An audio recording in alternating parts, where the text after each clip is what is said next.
Jimmy Kimmel has reached a level in Hollywood that few ever do. Untouchable, unshakable, and by all accounts, uncancelable.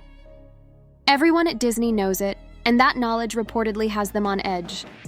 Because now, Kimmel seems to operate without boundaries, able to say or do whatever he pleases.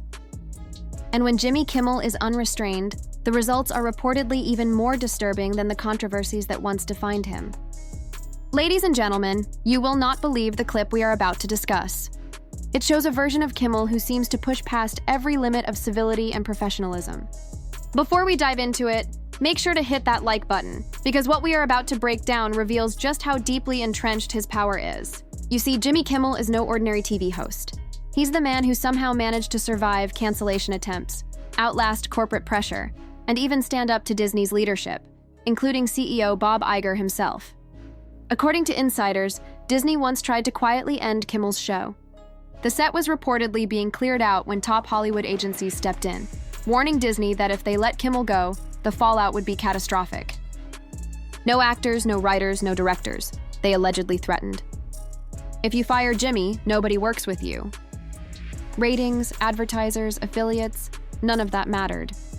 The message was clear: Kimmel stays, or the entire creative machine stops. Faced with that kind of ultimatum, Bob Iger supposedly backed down, essentially handing Kimmel complete immunity within the company.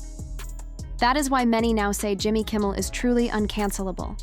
No matter what he says or does, there appears to be no consequence big enough to remove him. Even if his behavior shocks audiences or crosses moral lines, Disney's hands seem tied. And after surviving one of the most damaging accusations imaginable, lying about a national tragedy, Kimmel appears more emboldened than ever. Now unleashed, he's targeting everyone, including the Vice President of the United States. What he said was not just harsh, but, as some describe, grotesque and unworthy of someone representing Disney, or even late-night television. And if this is not his worst moment yet, then what comes next may be far more explosive. Vice President Maybelline has been making public appearances, attempting to defend both his superior and the FCC chairman with a narrative so implausible that even a child would question it. Celebrities have jumped in to support his claims, calling it a First Amendment violation allegedly carried out by the FCC, Commissioner Brendan Carr, and even the President of the United States himself. But here is where the logic starts to fall apart. For one, if this were truly an effort to silence Jimmy Kimmel, then how exactly did Brendan Carr supposedly have him taken off the air, when Kimmel is, in fact, still broadcasting? The truth is, any absence from certain markets has less to do with censorship and more to do with low ratings and declining audience interest. Kimmel, in response, tried to mock the situation, announcing on air, "Good news, J-Dog, we're back everywhere. Every bar, every club, every prison across America." His sarcasm, however, only highlighted the problem. Observers quickly pointed out that his supposed return to all stations did not happen naturally. According to reports, Disney allegedly pressured its network affiliates, warning that if they refused to carry Kimmel's show, they could risk losing major broadcasting privileges, including the rights to air the Super Bowl. While affiliates could technically challenge this in court, the long-term damage to their business relationships would likely be irreversible. Behind the humor, the reality is grim. Kimmel's viewership numbers have been steadily falling, once hovering around a 0.71 rating, less than half of what The Tonight Show achieved. His ratings have since plummeted to 0.16 as of the 2025-2026 season. Reports show a 50% drop in January alone, followed by a staggering 70% loss in his first week back on air. The Daily Mail even published a biting article by Natasha Anderson mocking his latest monologues, describing him as a cornered animal lashing out while his audience shrinks. And just as critics predicted, major outlets have now stopped reporting on his ratings altogether. Initially, media headlines celebrated his skyrocketing return, but that surge came only from viewers tuning in briefly to see if Kimmel would issue an apology, which he never did. Insiders have since speculated that a quarter-hour breakdown of his show's ratings would reveal a sharp decline as each episode progresses. And now, despite their efforts, even Kimmel's own team reportedly struggles to find current ratings data anywhere. The silence, it seems, speaks louder than the laughter ever did. It is interesting, is it not? Only 2 days of ratings. That is all anyone got. On day one, the numbers were paraded around as proof of Jimmy Kimmel's supposed comeback. By day 2, when the ratings collapsed by an astonishing 73% in the key demographic, the report stopped altogether. No follow-ups, no analysis, no explanations. Just silence. Why?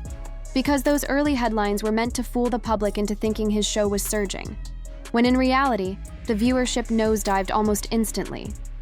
And now let us turn back to Jimmy himself. In his latest segment, Kimmel responded to critics who questioned whether networks like ABC, NBC, and CBS were truly serving the public interest. The argument was that, since these networks are granted access to public airwaves, they have a responsibility to broadcast content that benefits the public, not just celebrities attacking politicians. The truth, of course, is that nothing actually happened to Jimmy Kimmel. He is still on air. Any reduction in airtime has more to do with advertisers pulling back because, simply put, his ratings are bad. But rather than acknowledge that, Kimmel lashed out, mocking his critics by saying, "My ratings aren't very good. Last time I checked, your ratings are somewhere between a hair in your salad and chlamydia." He went on to taunt the vice president, suggesting that in a few years he would be doing makeup tutorials on YouTube. This kind of personal insult, especially on a national platform, has shocked many viewers. Critics called it mean-spirited, vulgar, and far beneath the standards expected of a network host representing Disney. His humor, once edgy, now feels venomous. And behind the jokes, the desperation shows, because if current trends continue, Kimmel's ratings could soon dip below 0.1, effectively irrelevant by television standards. Observers have compared his behavior to a cornered comedian, attacking to distract from his own decline. Many Americans, regardless of their political leanings, find the tone exhausting. Even those who do not agree with the vice president say comparing someone's approval ratings to an STD in a salad is just tasteless. It is not clever. It is not funny. It is, in the words of one commentator, yucky.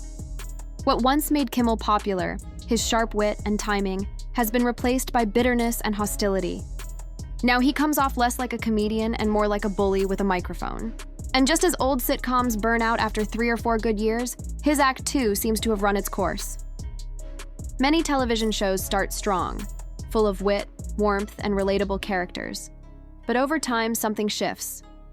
The humor grows sharper, the tone meaner, and the once charming characters begin tearing each other down for laughs.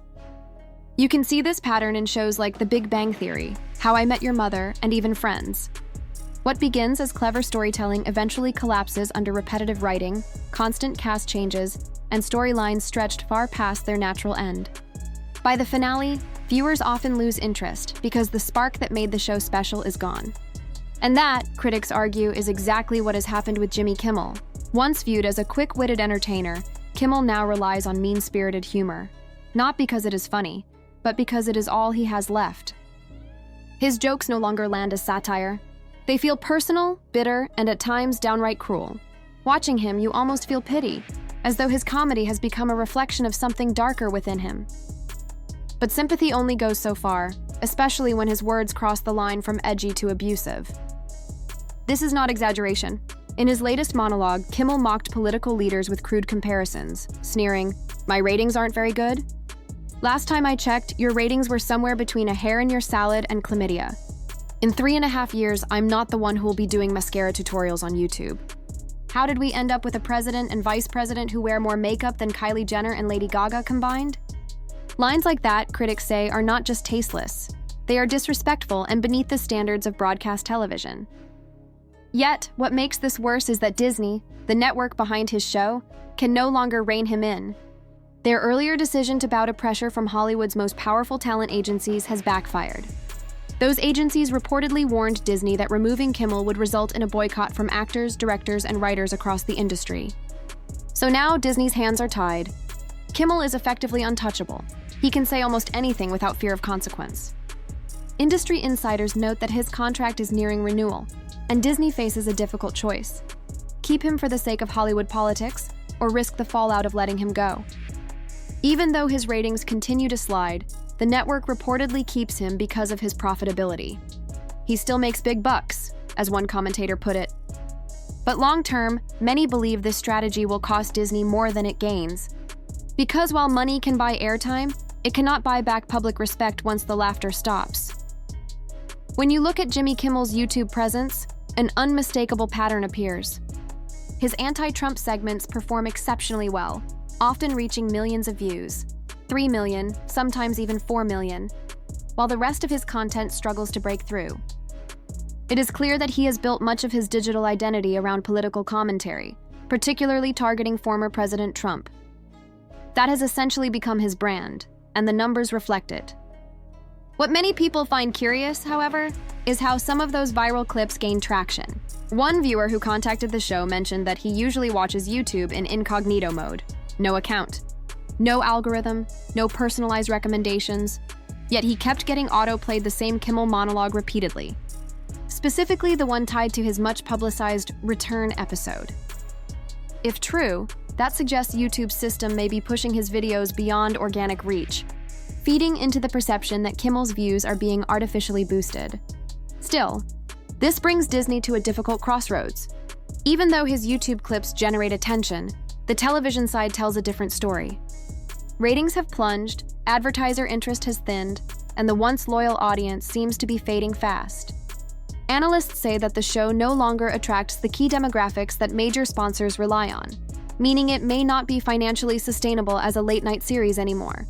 As one commentator put it, Kimmel's humor has become more abrasive than amusing.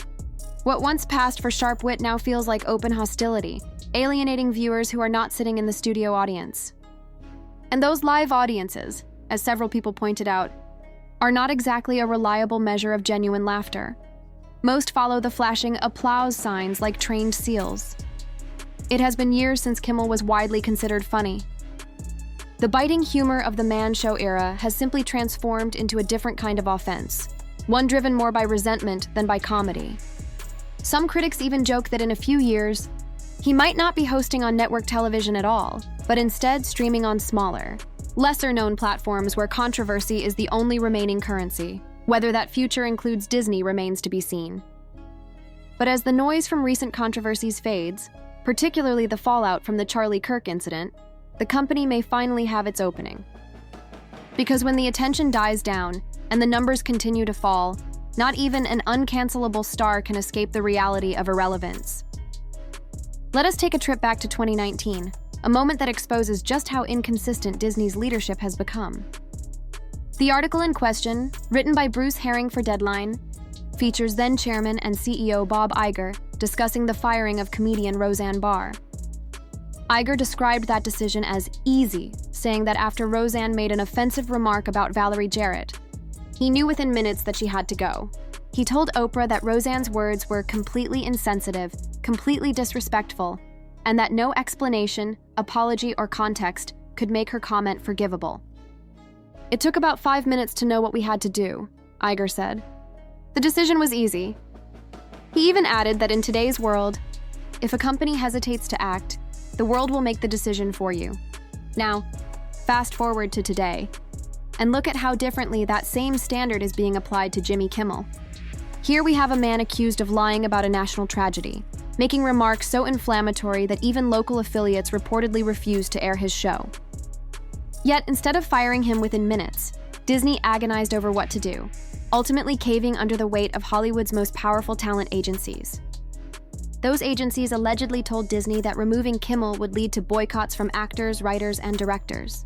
And so, despite the outrage, the network folded. The contrast is impossible to ignore. Roseanne Barr was dismissed immediately for one offensive comment, an apology ignored, a career ended overnight. But Jimmy Kimmel? He gets to keep his platform, his paycheck, and his corporate backing. Why? Because in Hollywood, the rules are different depending on who you are and whom you align with politically. As Marvin pointed out, even Kimmel himself publicly supported Roseanne's firing, calling it the right call. Yet here he stands, committing offenses that many would argue are far worse and still untouchable. The irony runs deep. Roseanne's show was a ratings juggernaut. Cutting her cost Disney millions in ad revenue and audience loyalty. Meanwhile, Kimmel's late-night ratings have cratered, meaning Disney would barely lose a dime by letting him go, and still. Bob Iger, the same man who claimed to act swiftly and decisively against insensitivity, remains silent now. The company that once prided itself on moral clarity has chosen corporate politics over consistency. The truth is, Disney is not protecting Jimmy Kimmel because of his talent or his audience. They are protecting him because Hollywood's power brokers told them to. And that, more than anything else, shows where the real influence lies inside the so-called House of Mouse. This segment perfectly captures the tone of what's happening in conservative media circles right now, a growing pushback against what they see as Disney's double standard. The host and his guest, Marvin, frame Bob Iger as the central figure in what they call Hollywood hypocrisy. Their argument is straightforward.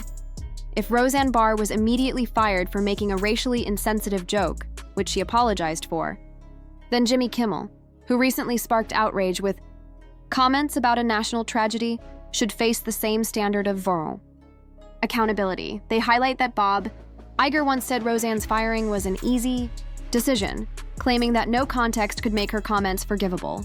Yet years later, when Kimmel makes remarks deemed far more grotesque, Iger does not react with the same decisiveness. The panel calls this the juxtaposition moment, the moment where Disney's moral compass seems to spin based on politics, not principle. They even add another explosive claim, that Roseanne herself alleged Barack and Michelle Obama personally called Iger to pressure Disney into firing her. The host connects that to the broader idea of government interference, implying that if true, it was a stunning overreach into media control. The conversation ends with a populist call to action. Viewers are urged to click, stick and share, and meaning like subscribe, and fight back against what they describe as the manipulation of media algorithms. The tone then shifts to a lighter plug for their own platform, Vacation Radio, positioning it as an alternative for people tired of mainstream entertainment made by people who don't like you. In essence, this clip mixes political outrage with media commentary and branding strategy, turning Disney's handling of Roseanne Barr and Jimmy Kimmel into a case study in selective punishment and corporate bias.